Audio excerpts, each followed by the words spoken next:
Dieu, élever ton nom parce que tu es le maître de l'univers. Viens, Seigneur notre Dieu, instruis-nous par ta parole. Que tout ce qui est chaleur soit effacé de ces dieux. Et que la gloire de l'évêque de Père pour la vie que tu nous donnes. Viens, Seigneur notre Dieu, manifeste ta grâce au milieu de nous. C'est par ton Saint-Esprit que nous voyons au nom de Jésus. Amen.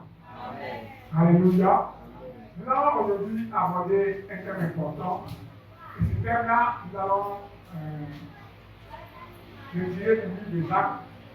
Jacques chapitre 3, nous allons lire pratiquement tous les chapitres.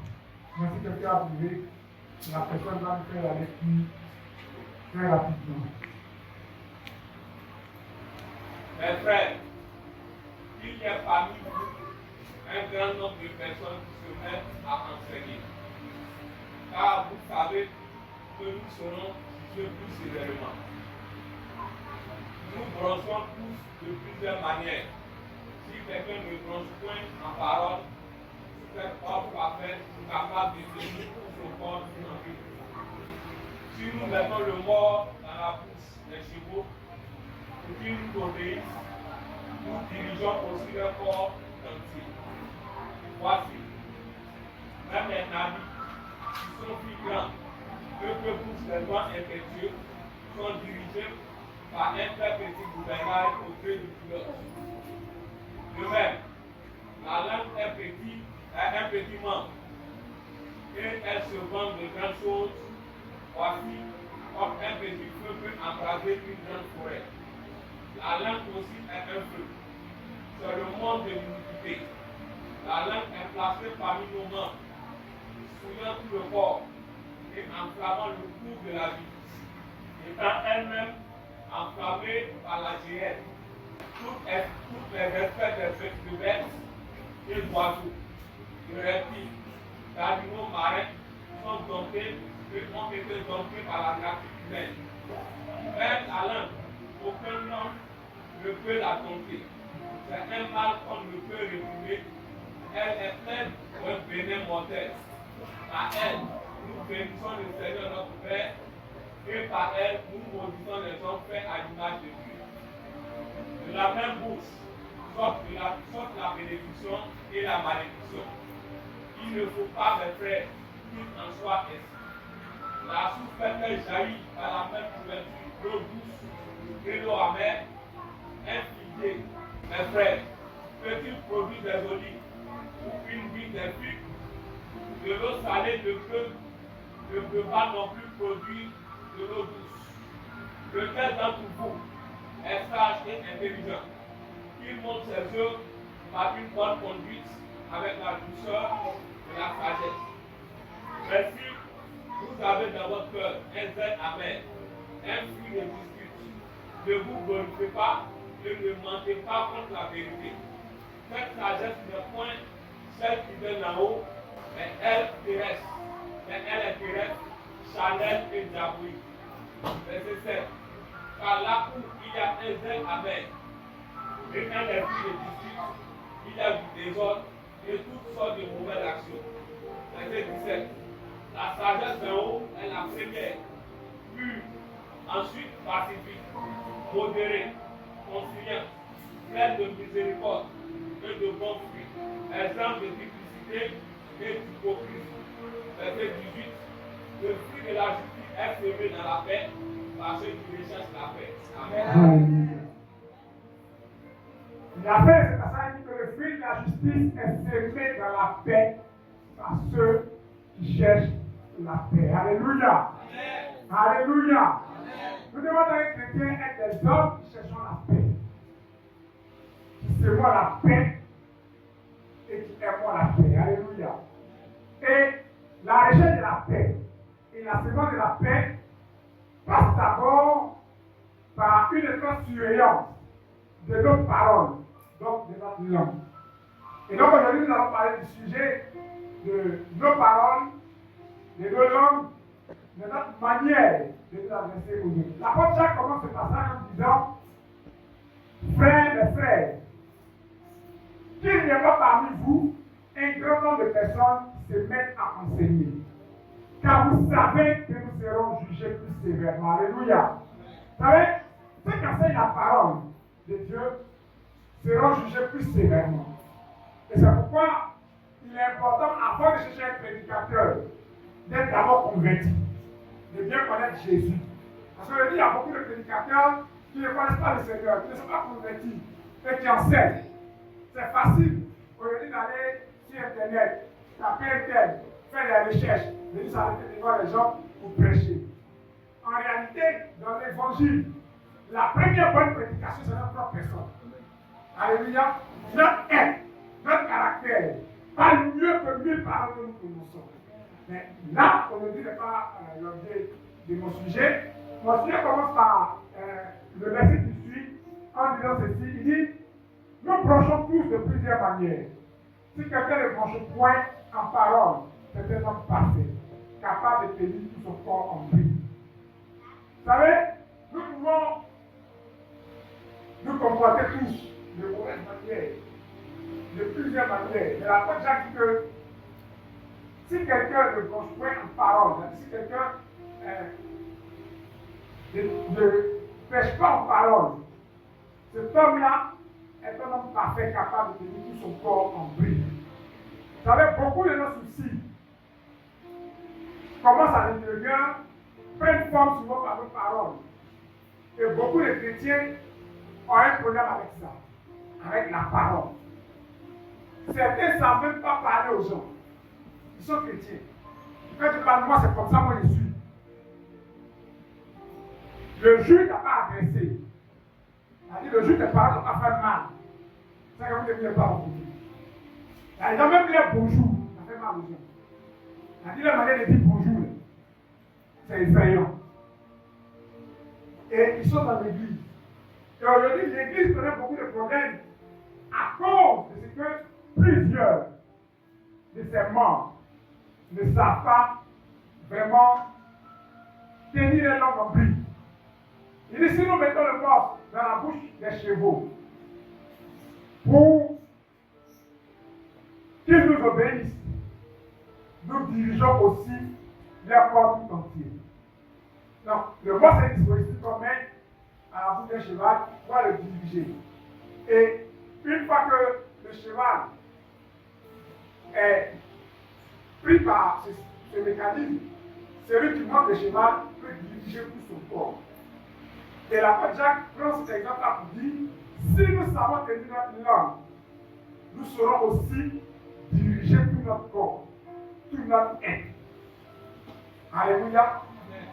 Je voulais encourager quelqu'un à réfléchir sur l'usage qu'il fait de sa bouche. Comment tu utilises ta langue devant le Seigneur. Il dit, voici, même les navires qui sont si grands et qui te poussent des vents impétueux sont dirigés par un très petit gouvernail au gré du pilote. Même les grands bateaux que vous voyez. L'apôtre Jacques explique que ce qui fait bouger le bateau, ce qui dirige le bateau, c'est un petit instrument qu'on appelle le gouvernail. Et à partir du gouvernail, le pilote peut diriger le bateau comme il veut, malgré que le bateau est immense. Et donc, notre langue est aussi un petit membre, comme dit l'apôtre Jacques. Et elle s'évoque de grandes choses. Voici, un petit feu peut embraser, comme un petit feu peut embraser une grande forêt, la langue aussi est un feu. Le mot de l'iniquité, la langue est placée parmi les membres, suivant le corps et enflammant le goût de la vie, étant elle-même enflammée par le feu de la chair. Donc, comme le gouvernail, la langue est un petit membre, mais qui s'évoque de grandes choses. C'est la langue qui peut permettre à quelqu'un de dire qu'il est un grand professeur alors qu'il n'avait pas encore arrivé au CM2. C'est la langue qui peut permettre à quelqu'un de dire qu'il a une grande voiture qu'il a payée à 10 millions alors qu'il n'avait pas encore un vélo. Donc ce petit monde se vante de grandes choses. C'est la langue qui nous donne d'étaler notre orgueil. Alléluia. Par ta langue qui peut te sauver, comme par ta langue qui peut te détruire. C'est pourquoi celui qui veut avoir la vie, celui qui ne veut pas que sa vie soit détruite, doit faire attention à sa langue. Alléluia. Alléluia. Parce que de toutes les façons, tout ce que nous faisons par notre langue finit plus par nous l'attraper. Quelqu'un, par exemple, qui n'est pas arrivé à l'école, et parce qu'il est en train de chercher une femme, il vient ça lui dire qu'il est ingénieur. Tôt ou tard, on va t'attraper. Tôt ou tard, d'une manière ou d'une autre, on saura que tu n'es pas un ingénieur. Alléluia. Celui qui n'a rien dans sa poche et qui dit aux gens qu'il est millionnaire. Tôt ou tard, on saura qui tu es. La langue est un petit monde, mais qui met le feu à notre vie, qui nous détruit. Beaucoup de personnes sont allées en prison à cause de leur bouche, à cause de leur langue. Et nous devons faire très attention. La Bible nous met en garde contre ce petit monde. Et ce monde-là est en train de détruire l'Église. Et la Bible dit que toute espèce de bêtes, d'oiseaux, de reptiles, d'animaux marins sont domptés et ont été domptés par la nature humaine. Mais la langue, aucun homme ne peut la dompter. C'est un mal qu'on ne peut réprimer. Elle est pleine de venin mortel. Il y a des gens de langue remplie de venin. Attends-moi ce qu'il t'a dit, les restés sur toi. Il y a des gens qui ont fini de parler. Comme tu as envie de te suicider. Tellement les langues piquent. Tellement les mots qui choisissent là. Il faut trembler. Alléluia. Et même il y a des chrétiens qui sont comme ça. Dans l'église. C'est-à-dire que quelqu'un lui fait quelque chose, ce que lui va dire à la personne, il va calculer ses mots. Pour que la personne puisse réfléchir ce que lui va dire là pendant au moins 2 semaines. Ça ne tombe pas juste, sa journée est gâtée. Après, c'est comme le dit. Et ça, la Bible nous exhorte à faire attention à notre langue. La Bible de la langue est pleine de venin mortel. Par elle, nous bénissons le Seigneur notre Père, et par elle, nous maudissons les enfers à son visage. De la même bouche sortent la bénédiction et la malédiction. Il ne faut pas, frère, qu'il la soit ici. Alléluia. Il y a quelque chose de champion dans cette histoire. Quand tu es en train d'adorer Dieu, tu penses que c'est des hommes parfaits. Mais la même bouche qui prête pour adorer le Seigneur, c'est la même bouche qui prête pour maudire les frères. Quand tu parles là, non, ce qu'il m'a fait là, il est maudit, il est maudit. Bon.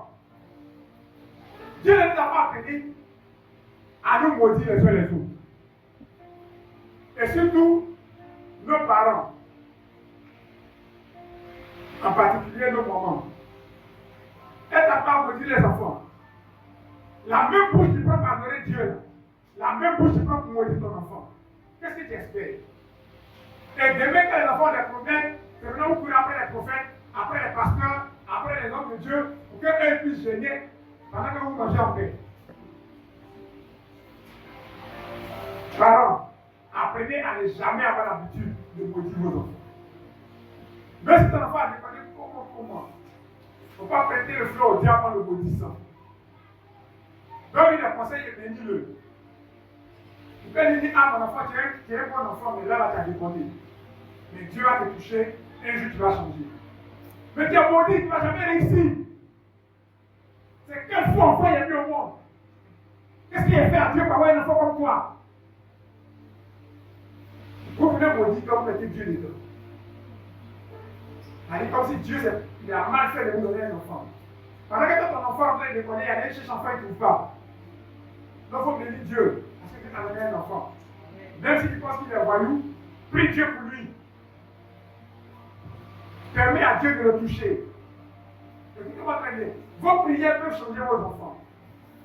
Même après votre mort, si vous avez bien prié pour votre enfant, Dieu peut le protéger et le garder. C'est pas une autre qui se passait aux jeunes gens. Ne vous associez pas avec les gens n'importe comment. Parce qu'il y a des enfants qui sont là.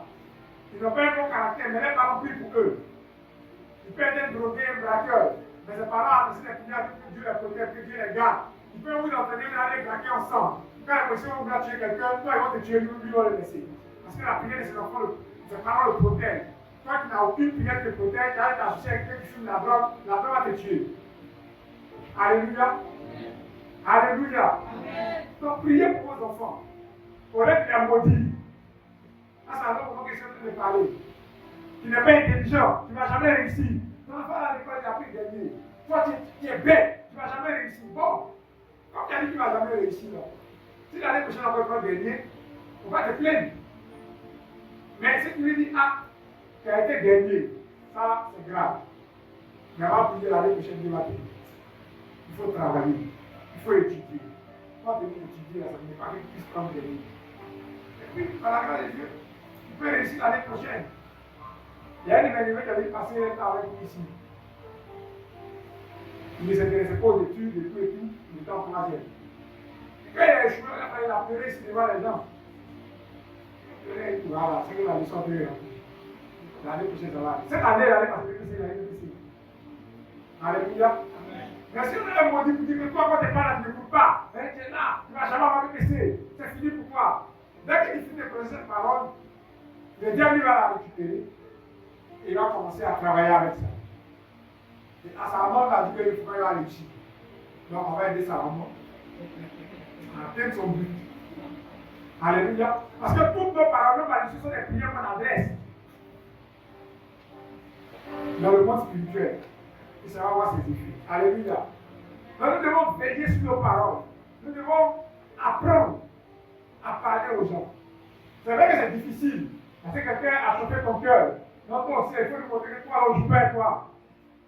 Mais ce n'est pas en lui montrant ça là que tu vas arriver à quelque chose. L'apôtre Jacques prend son temps pour nous expliquer que c'est la même source peut-être jaillit par la même ouverture. L'eau douce et l'eau amère. C'est la question que l'apôtre Jacques pose. Est-ce que de la même source d'eau peut jaillir par la même ouverture de l'eau douce et de l'eau amère? Malheureusement, de la bouche des chrétiens sort de l'eau douce et de l'eau amère. Tu le vois quand tu as nourri Dieu, les yeux fermés, quand il nous a c'est comme ça. Mais tu le vois en train d'insulter les gens, de maudire les gens à gauche à droite. Et ça, c'est le diable en personne. Et il y a des chrétiens même qui maudissent au nom de Dieu. Et on pense qu'on est en train de bien faire. On dit un figuier, mes frères, peut produire des olives, une vigne, des figues, de l'eau salée, ne peut pas non plus produire de l'eau douce. Lequel d'entre vous est sage et intelligent, qu'il montre ses œuvres par sa bonne conduite avec la douceur de la sagesse. Alléluia. Si tu es sage et intelligent, montre ta sagesse par les bonnes œuvres et par la douceur. Parce qu'il y a des gens, et là, comme Jacques va en parler tout à l'heure, qui au nom de la sagesse, il faut que les gens qui sont sages, mais ils sont dangereux. Très dangereux. Et il y en a dans l'église. Et je voudrais que Dieu puisse nous aider à sortir de ces choses-là. Il dit, mais si vous avez dans votre cœur un zèle amer, un esprit de dispute, ne vous glorifiez pas et ne vous mentez pas contre et ne mentez pas contre la vérité. Il dit, mais si vous avez dans votre cœur un zèle amer et un esprit de dispute, ne vous glorifiez pas et ne mentez pas contre la vérité. Il y a des gens dans l'église, ils ont un esprit de dispute et un zèle amer. Tu les vois qui pensent qu'ils sont zélés pour Dieu. Ils font l'œuvre de Dieu. Quand on dit ça, ils sont ici. Mais l'apôtre Jacques les a révélés pour dire que c'est des gens qui ont un zèle amer. Ils mentent contre la vérité. Ils se glorifient eux-mêmes. Ils se cachent derrière les zèles pour l'œuvre de Dieu. Mais en réalité, ce n'est pas un bon zèle. C'est ce qu'on appelle le zèle amer. Et l'apôtre Jacques va continuer pour dire cette sagesse.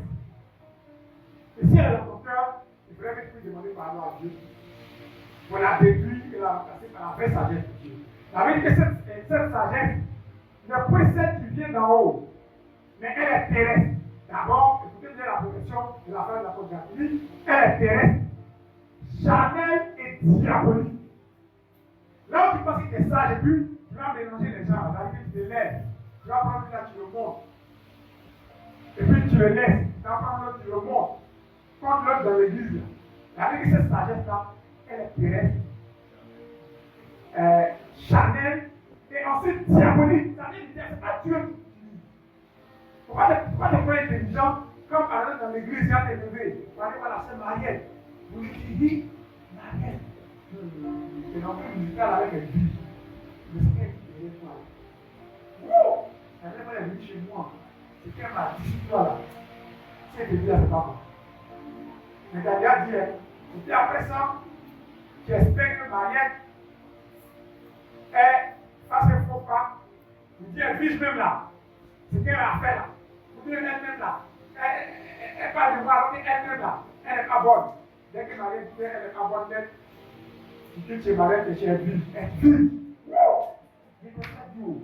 Mais Marie dit que toi là, tu es hypocrite. Tu es comme ça. Tu es comme ça. Et quand tu as changé, tu es sage. Parce que tu as pris la tête des gens pour que les gens se trouvent dans l'église. Et après que le micro, l'autre est fâché. Chacun a son chant préféré. Quand c'est l'autre qui prend le micro, là, même ça arrive fort, bien. Mais quand c'est l'autre, ils vont gâter tout le monde. Or, le mec qui doit te faire, ce n'est pas pour vous, c'est pour Dieu. Donc vous êtes fâché, vous êtes gâté le travail de Dieu, là, et vous êtes fâché pour Dieu. Alléluia. Alléluia. Même si vous même parmi les prédicateurs, les gens là, ceux qui sont fâchés, ils décident de prédicateur. Quand le gars prend le micro, avant même qu'il dise Alléluia, tout le ça que quand il a dit, on se fait une chose, un gars m'a dit la vie. Un mauvais type comme ça.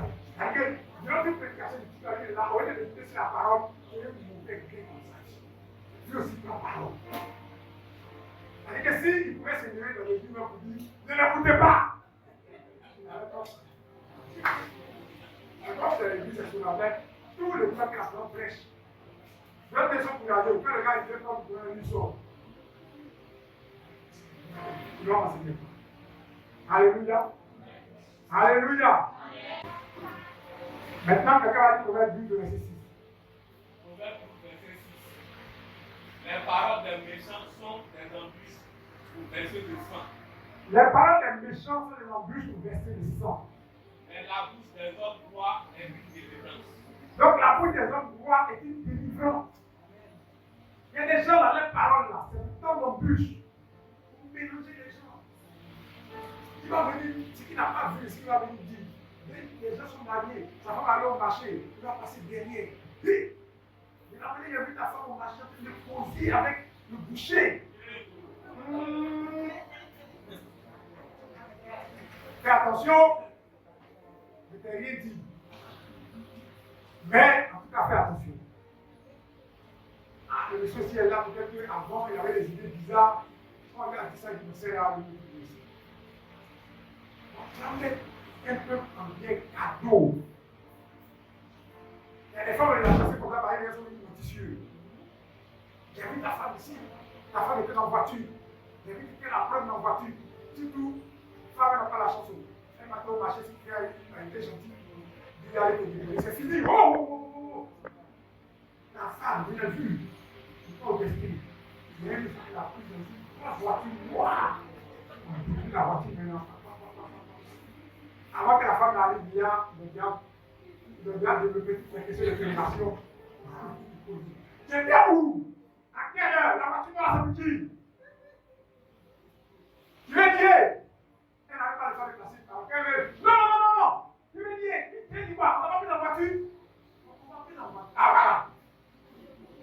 Donc, la fidélité, on n'a pris la voiture, non? Pourtant, peut-être que son cousin, son frère, le rapporteur venir tout mélanger. Après, maintenant, quand elle est grave, maintenant que ça tombe sur lui, après, je lui dis, je n'ai pas dit ta femme. Moi, quand je lui dis, je n'ai pas dit, il l'a chassé. Moi, je lui dis juste, je donne l'information. Mais l'information, c'est comme ça arrivé. Quand il dit à ton frère que ta femme t'a trompé, on va dire l'autre dos. Si il est fâché qu'il a tué femme, c'est toi le responsable de la mort de lui. Moi, je Alléluia. Or, si tu tiens compte des paroles d'un rapporteur, tu vas détruire ta famille, tu vas détruire les gens pour rien. Comme je vous l'ai déjà dit, je vais le répéter. Si quelqu'un vient te voir pour te dire que tu as fait ça, ta famille, tu as resté entre nous, tu vas prendre son temps. C'est qu'il ment. Ou bien il dit la vérité, mais il a ajouté beaucoup. Voilà, c'est-à-dire qu'il y a une partie qui est vraie, mais il a ajouté. Moi, par exemple, ma fille me dit, quand quelqu'un vient te voir, tu vas peut parler des choses. Tu peux faire des rapports sur les choses. Ah, il ne faut pas ajouter. Parce que, quand tu as dit quelque chose, c'est pas que tu as dit. Tu peux être sûr que de la même manière que la personne encore venir chez toi. Il va peut-être encore parler chez l'autre. L'autre a parlé là pour dire que tu as dit ça. Mais il n'a pas dit que tu as dit ça parce que lui a dit ça. il va prendre ta parole, la part de son contexte, et puis aller te vendre là-bas. Et finalement, faire ta parole avec lui. Je vais donner un conseil aux hommes mariés. Ne prenez jamais parole de quelqu'un sur votre femme qui fait des histoires. Quelqu'un qui voit ta femme a dit, mais ta femme, elle est comme ça, comme ça. Il faut vérifier. Il faut appeler la personne d'abord. Il faut appeler ta femme. Discute avec elle, voir. Femme aussi, tu es dans la maison. Quelqu'un qui dit que ton mari a fait comme ça, a fait comme ça, a fait comme ça. Tant que toi-même, tu n'as pas vu. On va prendre ça. Parce que souvent, là, quand on te dit que ton mari comme ça, comme ça, comme ça, que ton mari même te l'a dit qu'il va te chasser, donc tu es fâché. Dès que tu ramènes tes affaires, tu n'es pas arrivé au secret, la belle avec sa femme au foyer. Maintenant, après, il faut aller au championnat. Les gens, maintenant, ils sont bien. Comment on fait pour te chasser? Et puis maintenant, ils vont venir s'asseoir. Pas de peine, la bonne camarade, il dit que ton mari n'est pas mort. Moi, si tu es un mari comme ça, moi, je suis parti. Donc, qu'est-ce que tu fais là-bas? Dès que tu rentres dans la fête, tu ne vas pas arriver en famille. Alléluia. Mon souhait, c'est que Dieu nous aide. Et que sa grâce nous permette de pouvoir vraiment changer. Nous allons prier le Seigneur et tu vas demander à Dieu vraiment de changer ton attitude, de faire en sorte que tes paroles ne soient pas les paroles de destruction, mais les paroles de bénédiction, de grâce, les paroles de faveur, que ce ne soient pas une destruction, et les paroles de brèche dans le nom de Jésus. Et là, on va plus tomber sur quelqu'un. Et là, on va parler au Seigneur, parle à ton Dieu. Demande à Dieu de venir véritablement t'aider. Demande-lui de venir changer ta manière d'être. Demande au Seigneur Jésus de te donner un esprit de réconciliation, un esprit de faveur, un esprit saint. Que le zèle que tu as en toi s'appelle un zèle amer, un zèle de destruction, un zèle qui détruit l'œuvre de Dieu. Parle au Seigneur et lève la voix vers le Dieu d'Israël. Père de bénédiction et de mon gars. Nous croyons que Dieu a la puissance de ta parole. Nous croyons l'autorité de ta main. Et nous prions à Dieu que tu bénisses la vie de tes enfants. Merci à Dieu pour ce message que nous avons. Oh Dieu, qui a apporté par la puissance de ta parole. Nous prions à Dieu que l'autorité nous garde et nous aide. Sois béni, Dieu Père, pour la suite de tout le temps. Au nom de Jésus. Amen.